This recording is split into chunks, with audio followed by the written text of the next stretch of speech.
بسم اللہ الرحمن الرحیم الحمد للہ والصلاة والسلام علی رسول اللہ۔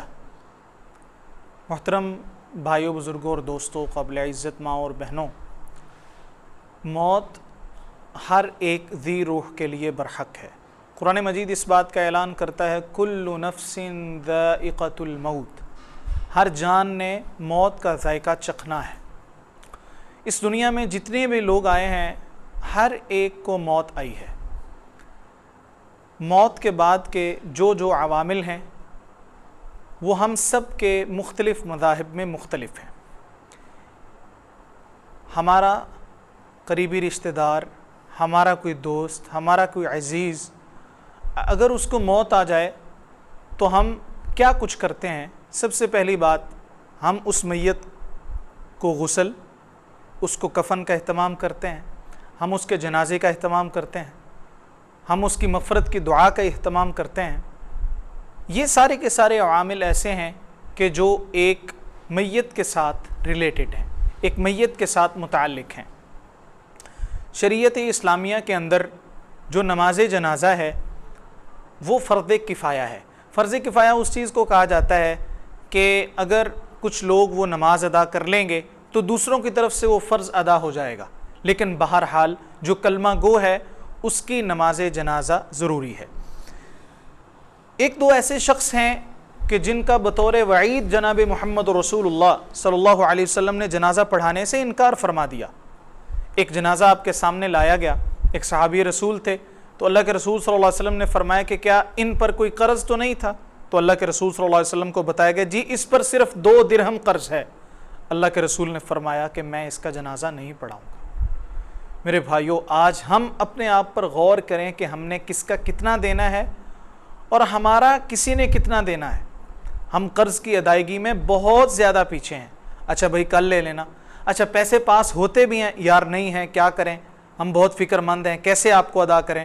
اللہ کے رسول صلی اللہ علیہ وسلم نے اس کا جنازہ نہیں پڑھا۔ حضرت مغیرہ بن شعبہ فرماتے ہیں یا رسول اللہ میں اس کا قرض ادا کر دوں گا۔ تو اللہ کے رسول صلی اللہ علیہ وسلم نے دوسرے تیسرے دن پوچھا کہ اس کا قرض ادا کر دیا ہے؟ فرمایا اللہ کے رسول میں نے آج ادا کر دیا۔ تو اللہ کے رسول نے فرمایا کہ اس کا حساب اللہ کے ہاں پینڈنگ پڑا ہوا تھا، آج اس کا حساب ہوا ہے۔ تو لہٰذا ہمیں قرض کے معاملے میں انتہائی احتیاط برتنی چاہیے۔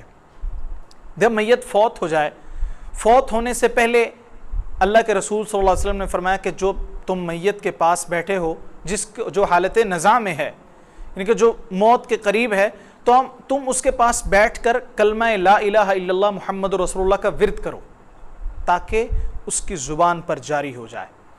محدثین میں سے ایک محدث ہیں، جب ان پر آخری موت کا وقت آیا تو ان کے شاگرد پاس بیٹھے ہوئے ہیں اور یہ کہہ رہے ہیں کہ ہم ان کو کیسے کہیں کہ کلمہ پڑھ لیں۔ تو ایک محدث نے وہی حدیث شروع کر دی کہ جس کے بارے میں اللہ کے رسول صلی اللہ علیہ وسلم نے فرمایا کہ جس کا آخری کلام لا الہ الا اللہ ہوا وہ جنت میں داخل ہو جائے گا۔ وہ سند چلتی چلتی جیسے ہی ان محدث کا نام آیا جو حالت نزاع میں ہیں، وہ آنکھیں کھول کر آگے پوری حدیث پڑھتے ہیں، لا الہ الا اللہ کہتے ہیں اور ان کی موت واقع ہو جاتی ہے۔ اللہ ہم سب کو ایسی خوش نصیب موت نصیب فرمائے۔ تو جنازہ، سب سے پہلے میت فوت ہو جائے تو ہمیں اس کے پاس بیٹھتے وقت لا الہ الا اللہ کا ورد کرنا چاہیے۔ عام طور پر ہمارے معاشرے میں دیکھنے میں بات آیا ہے کہ ہم سورۃ یاسین اس کی فوتگی کے بعد شروع کر دیتے ہیں۔ سورۃ یاسین پڑھنا، قرآن مجید کے کوئی اور کلام پڑھنا، یہ اللہ کے رسول صلی اللہ علیہ وسلم سے ثابت نہیں ہے۔ سمپل سی بات یہ ہے کہ جس ذات پر قرآن نازل ہوا ہے، کیا اس ذات نے ایسا کام کیا؟ اس ذات نے ہمیں یہ حکم دیا کہ اس کی فوتگی سے پہلے لا الہ الا اللہ کا ورد کرنا چاہیے۔ اب وہ شخص فوت ہو چکا ہے، اس کے بعد سب سے پہلا کام اس کے لیے کفن دفن کا انتظام کرنا ہے، اس کو غسل دینا ہے۔ یہاں پر بھی یہ ہے کہ ہم غسل دینے میں بھی بعض جگہ پر افراط و تفریط سے کام لیتے ہیں۔ آج کل عام طور پر کفن ایسا دیا جاتا ہے کہ جس کے اوپر آیات قرآنیہ اور کلمہ لکھا ہوتا ہے، اور ہم وہ اس غسل والے پانی خوشبو سے میت کے ماتھے پر بھی کلمہ لکھتے ہیں۔ میرے بھائیوں، میری بہنوں، یہ سارے کے سارے کام جناب محمد رسول اللہ صلی اللہ علیہ وسلم سے ثابت نہیں ہے، اور اللہ کے رسول صلی اللہ علیہ وسلم نے سفید کپڑے کو پسند فرمایا۔ اسی لیے اللہ کے رسول صلی اللہ علیہ وسلم نے فرمایا کہ مرد کو 3 چادروں میں کفن دیا جائے اور عورت کو 5 چادروں میں کفن دیا جائے، اور کفن سفید دھاری دار یمنی چادروں میں اللہ کے رسول صلی اللہ علیہ وسلم کو دیا گیا۔ نبی مکرم صلی اللہ علیہ وآلہ وسلم سے کفن کے اندر میت کو خوشبو لگانا بھی ثابت ہے، لیکن ایسی باتیں، ایسی آیات جو کفن کے اوپر لکھی ہوئی ہوتی ہیں، بعض اوقات وہ میت کے پاؤں پر بھی آ رہی ہوتی ہیں، بعض اوقات وہ میت کی شرمگاہ کے ساتھ بھی لگ رہی ہوتی ہیں، تو میرے خیال سے ان کی توہین ہوتی ہے۔ ہمیں اس طرح کی باتوں سے گریز کرنا چاہیے، ہمیں صرف اور صرف سنت پہ عمل کرنا چاہیے۔ اب اس کے بعد میت کے جنازہ کی باری ہے۔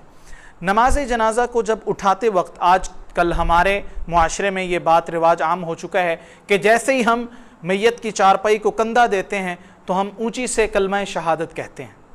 میرے بھائیوں، کلمہ شہادت اونچی آواز سے کہنا جو مجھے معاشرے میں سمجھ آیا ہے وہ یہ ہے کہ تاکہ پتہ لگ جائے کہ میں جنازے پہ آیا ہوا ہوں۔ بہتر یہ ہے کہ ہم اس میت کی مغفرت کے لیے دعا کریں۔ کیا کہیں؟ اللہم اغفر لہ۔ جیسے ہی اس کو کندھا دیں، اس کو کندھا ہٹائیں، اس کے ساتھ چلتے وقت پڑھتے رہیں اللہم اغفر لہ، اللہم اغفر لہ، اے اللہ اس کو معاف کر دے، ورحمہ، اس پر رحم کر دے، یا اللہ اس کو معاف، کیونکہ میت کے لیے وہ سب کچھ کر رہے ہیں۔ اب ہم نے جنازہ کو اٹھایا ہے، با امر مجبوری جنازہ جو ہے مسجد میں بھی ہو سکتا ہے۔ جناب محمد رسول اللہ صلی اللہ علیہ وآلہ وسلم نے ایک صحابی رسول کا جنازہ، امام بخاری رحمہ اللہ نے باب قائم کیا ہے جنازہ مسجد کے اندر، نبی مکرم صلی اللہ علیہ، لیکن شرط یہ ہے کہ مسجد میں اس میت کو غسل اور کفن دے کے لایا جائے، کیونکہ پھر اس کے بعد غسل کے بعد ہمیں پتہ نہیں کہ یہ طاہر تھا کہ نہیں، یہ طاہر تھی کہ نہیں، تو پھر اس کے بعد اس کو پاک کر کے مسجد میں لایا جائے۔ یہ بامر مجبوری ہے۔ بہرحال جس طرح جنازہ عید کھلے میدان میں پڑھنا ہے، اسی طرح کوشش یہ کرنی چاہیے کہ جنازہ بھی کھلے میدان میں ہو۔ اب جنازہ پڑھانے والا کون ہے؟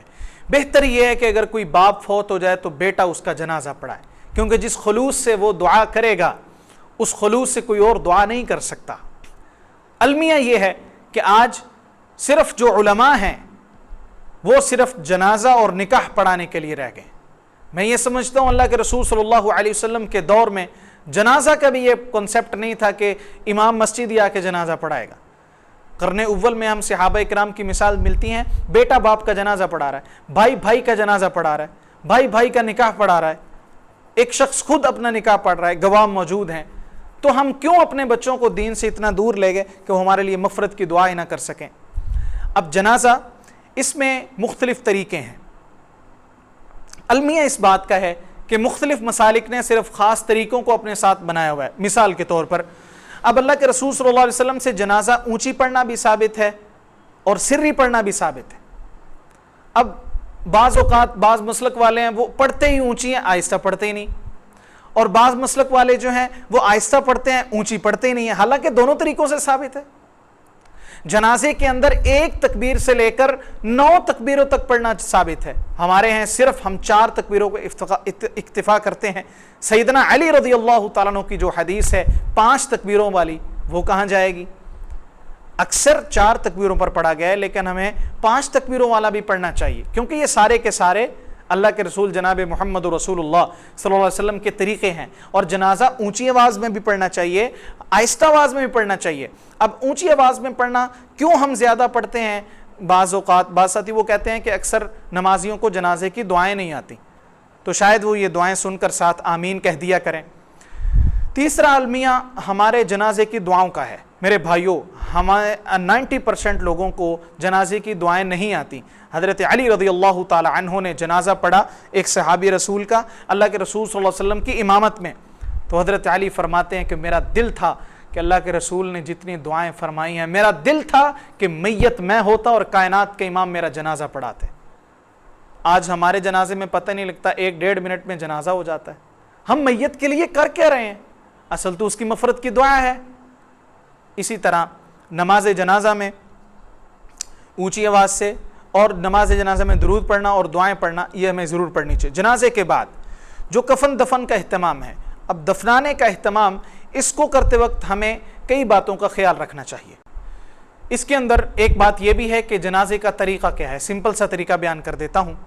اس میں کوئی تکبیر نہیں ہے اور اس میں کوئی اذان نہیں ہے، اس میں کوئی رکوع اور سجدہ نہیں ہے، اس میں تشہد نہیں ہے، اس میں صرف قیام ہے۔ قیام کے اندر پہلی تکبیر کہیں، ہاتھ باندھیں اور سبحانک اللہم و بحمدک ثنا پڑھیں، اور اس کے بعد سورۃ الفاتحہ پڑھیں۔